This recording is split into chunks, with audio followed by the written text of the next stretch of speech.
دریچہ کی کتابوں میں دیکھو جس نے سلسلے سے وفا کی اور نبی صلی اللہ علیہ وسلم سے محبت سچی کی، وہ اس کے ضامن اور کفیل ہیں۔ یہ کتنی بڑی بات ہے، وہ ان کی نگرانی۔ آپ ایسا کر کے دیکھیں، پھر آپ کو کوئی چھو کے دیکھیں۔ قریب کا واقعہ ہے، وہ جڑا ہوا تھا سچا سلسلے سے، اور نبی کریم کی محبت کا بھی اس کو اثر تھا۔ اس کو ڈیرے بٹیرے کو اغوا والوں نے کہا تم کو ہم نے لے جانا ہے، اتنے لاکھ بھی دو۔ یہ میں قسم بھی کھا سکتا ہوں اس بات کی، 24 گھنٹے کے اندر وہ قتل ہو گئے۔ ایسے خدا نے ان پر آفت بھیجی، دیکھا وہ خود ہی قتل ہو گئے۔ خدا نے ایسا عذاب ان پہ بھیجا کہ نبی کے سچے غلام بن جان کو کوئی چھیڑ سکتا ہے؟ سچائی پیدا کرنے آپ کو کیا ڈر ہے کسی کا؟ یہ ان کی نگرانی ہے، یہ حقیقت ہے اللہ کی قسم۔ اگر آپ نے وظیفے نہیں چھوڑے اور سلسلے سے وفا کی تو ان کی نگرانی، ان کی کفالت، ان کی ضمانت انشاءاللہ۔ یہ بات سچی ہے ہاں، اور ایسے لوگوں سے ہوا بھی ہے جنہوں نے سچائی کی، ان کے ساتھ واقعات ہوئے کہ انہوں نے ارادہ کیا خود ہی قتل ہو کے مر گئے، خدا نے ایسی آفت بھیجی۔ جو بچے وہ بھی دوسرے دن قتل ہونے والے تھے، پھر ہم نے تحقیق نہیں کی قتل ہوئے نہیں، ہمارے مریض کی تو جان چھوٹ گئی۔ اس لیے ہم چمٹے ہوئے آقا جی کو، ایسے تو نہیں چمٹے ہوئے ہیں، کوئی بات ہے، حیات النبی ہیں۔ جن کو نہیں پتہ وہ کہتے ہیں کہ زمانہ ماضی میں نبی سے چلے گئے، نہ ہر وقت موجود ہیں۔ نشست بدلی ہے، ادھر سے ادھر بیٹھ گئے، ہاں نشست بدلی ہے، حیات النبی ہے۔ رئیس المحدثین ہے، رئیس المحدثین عبداللہ ابن مبارک، اس کو اونگ آئی تو نبی کریم کی سامنا ہوا نیند میں، کہا الحق الاعرابی، جاؤ اس دیہاتی کو نکل نہ جائے، اس کو بولو تمہاری جو مصیبت تھی حل ہو گئی۔ یہ مستند کتاب عبداللہ بن مبارک رئیس المحدثین۔ آپ بتاؤ مکے مدینے سے کوئی جگہ افضل ہے؟ کوئی جگہ افضل ہو سکتی ہے؟ بالاتفاق نہیں افضل سکتی۔ یہ تمہاری قسمتیں ہیں۔ اور آقا جی کیا کہتے ہیں؟ المدینۃ خیر لہم لو کانوا یعلمون، کاش یہ جانے مدینہ ان کے لیے بہت اچھا ہے۔ مرنے والا من استطاع منکم فلیمت بہا، تم میں سے ہر کوئی کوشش کرے، استطاعت اس کی ہو کہ مدینے میں ہی آ کے مرے۔ یہ حدیث شریف سنا رہا ہوں، کچی باتیں نہیں، یہ پختہ ہے۔ اب بھی جو کچھ ہو رہا ہے خدا کی قسم طفیل آقا ہو رہا ہے۔ وہ اپنی امت کا بڑا خیال کرتے ہیں، بہت خیال کرتے ہیں۔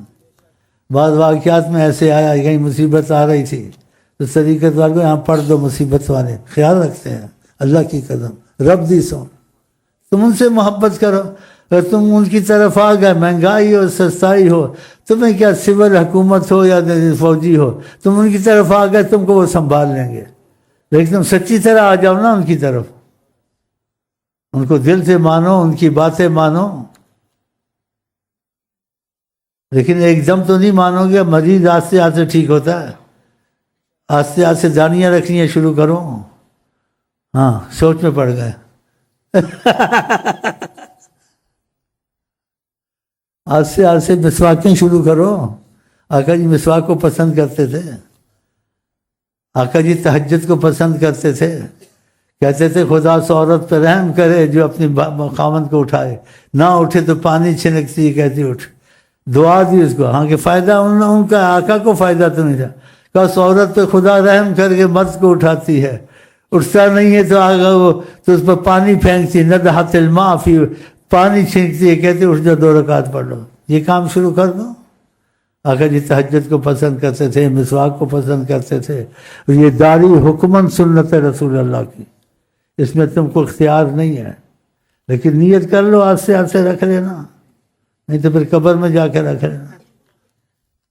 مونچھیں آقا جی نے کہا کس شعار وافر لوہا حکمن کا، اور تم نے مونچھیں رکھ لی داڑھی کاٹ دی، یہ موافقت کی. ایک واقعہ ایک بہت عجیب آپ کو سنا دوں میں. نبی کریم نے صلی اللہ علیہ وسلم نے ایک واقعہ طریقت والوں نے سنایا.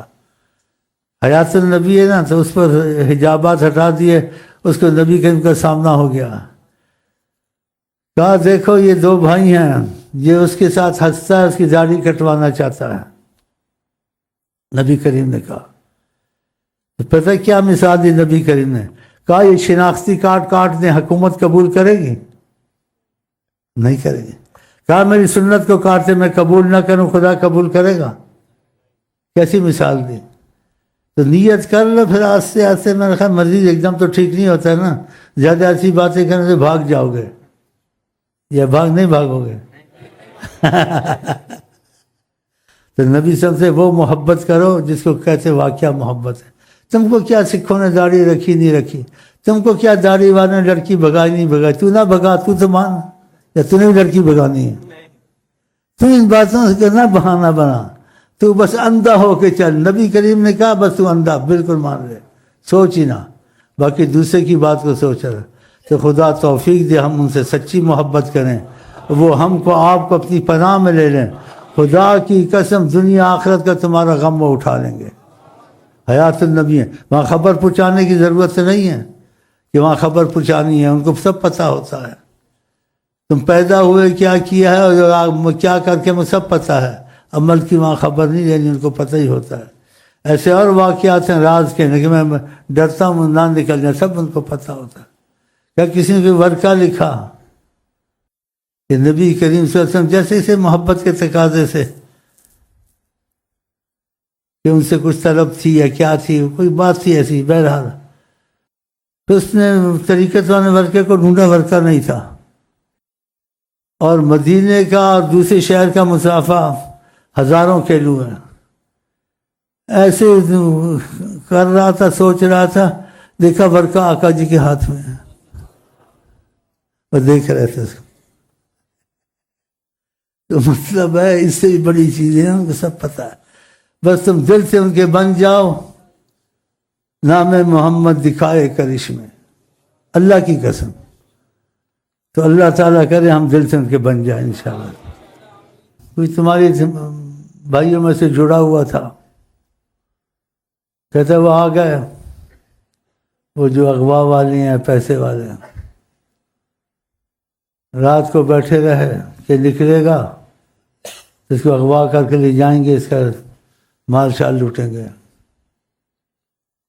وہ جماعت سے نماز پڑھتا تھا. تو کہتے حجابات ہٹے، اس کو آقا جی نظر آئے. تو آقا کی بات کو ماننا چاہیے. آقا نے کہا آج نماز مسجد میں نہیں پڑھنا، گھر میں ہی پڑھنا. جو نماز گھر میں پڑھنا، اور کچھ نہیں بتایا. اور ساری رات بیٹھ کے تھک کے چلے گئے. لیکن صبح اس کو پتہ چلا. آقا نے کیوں نہیں بتایا وہ آئے ہوئے ہیں اپنا، کہ اگر کہہ دیتے اس کو فکر ہوتی، گھڑی گھڑی چھت پہ چڑھتا دیکھتا نہیں. اور بھی ایسے واقعات ہیں، اور بھی ایسے واقعات ہیں. ایک نکال دوں اور بات. کہیں دھماکہ ہونے والا تھا، کہتے حجابات ہٹے، اس کو آقا جی نظر آئے. کہا ادھر سے مت جانا، ادھر سے جاؤ. ایک آدھ منٹ کی بات تھی، پھر حجابات آ گئے. وہ ادھر سے نہیں گیا، ادھر سے گیا. وہاں تھوڑی کی بعد دھماکہ ہوا، لوگ مرے، کیا ہوا دیکھا. ان کی نگرانی. اور تمہارے ساتھ ایسے واقعات پیش آ سکتے ہیں اگر تم ان کے دل سے ہو گئے. تو انشاءاللہ نیت کر لو. آدمی آہستہ آہستہ ٹھیک ہوتا ہے کہ تم آج سے غلام مصطفیٰ انشاءاللہ.